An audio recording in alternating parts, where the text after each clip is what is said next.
Notizie sul Sardegna 21 giugno 2025. Benvenuti amici e amiche in questo nuovo video dove trattiamo gli eventi giornalieri qui nel Sur Sardegna. Prima di iniziare vi chiedo cortesemente un bel like al video, un'iscrizione e di attivare la campanella per non perdervi i prossimi contenuti. Per voi un attimo, per me è un grandissimo aiuto per continuare il mio progetto qui sul canale. Allora, iniziamo subito con una vicenda che ci arriva da Sestu. Una storia molto drammatica, che è di quelle che ci fa riflettere sulle dinamiche familiari più dolorose. Immaginate ora la scena. È piena notte, due anziani, un uomo pensionato di 70 anni e sua moglie di 68, sono nella loro abitazione tranquilli, quando all'improvviso la quiete viene spezzata da un'intrusione. L'intruso però non è uno sconosciuto qualsiasi, non è un estraneo, ma il loro figlio adottivo, un uomo di 31 anni disoccupato di origine brasiliana. E cosa vuole da loro quest'uomo? Soldi, proprio così. Però il modo di richiederli è stato estremo perché li ha minacciati e addirittura aggrediti nel tentativo disperato di ottenere il denaro. La cosa però più sconvolgente, cari amici, è che questa non è stata un'azione isolata. Assolutamente no.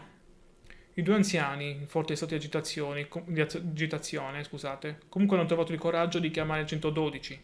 E quello che è emerso è una storia di violenze che va avanti da molti anni. Addirittura le minacce sarebbero iniziate già nel 2010, il che significa che per oltre 10 anni, o addirittura 15 secondo alcune fonti, questi poveri genitori vivevano in un vero e proprio incubo, fatto di continue minacce che non avevano mai avuto il coraggio di denunciare fino a quella sera.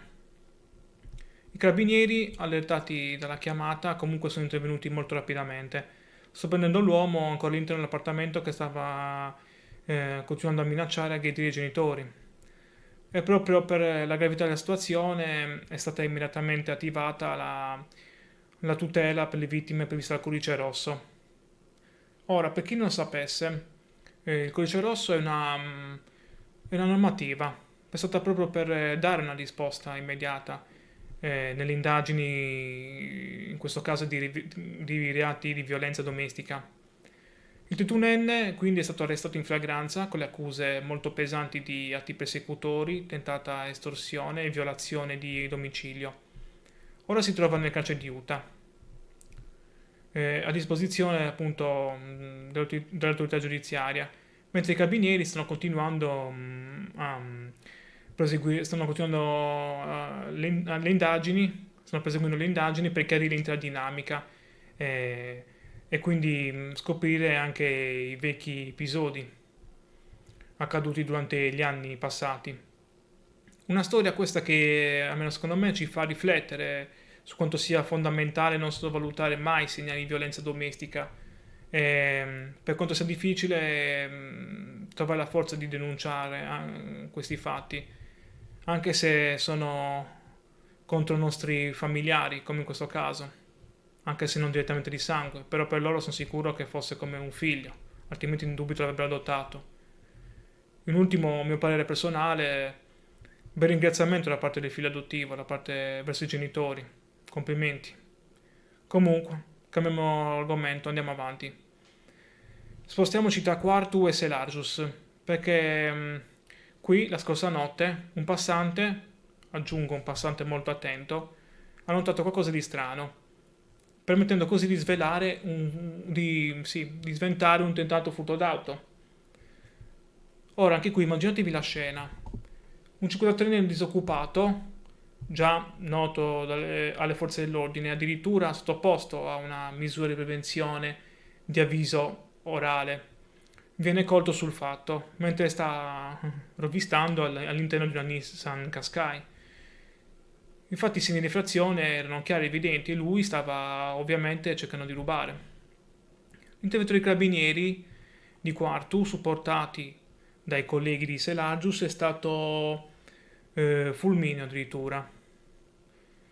Questi sono arrivati sul posto pochissimi istanti prima che la segnalazione ufficiale da parte del passante molto attento arrivasse. E secondo me questo sottolinea l'importanza della collaborazione tra cittadini e forze dell'ordine, perché in questo caso la tempestività è stata premiata, ecco. Il 53enne quindi è stato sorpreso in flagranza di reato, perquisito, e la successiva ricostruzione dei fatti ha permesso di raccogliere elementi utili a confermare questo tentativo di furto aggravato. La cosa incredibile, però, è che il proprietario dell'auto non ne sapeva niente, era completamente ignaro di quanto stesse accadendo.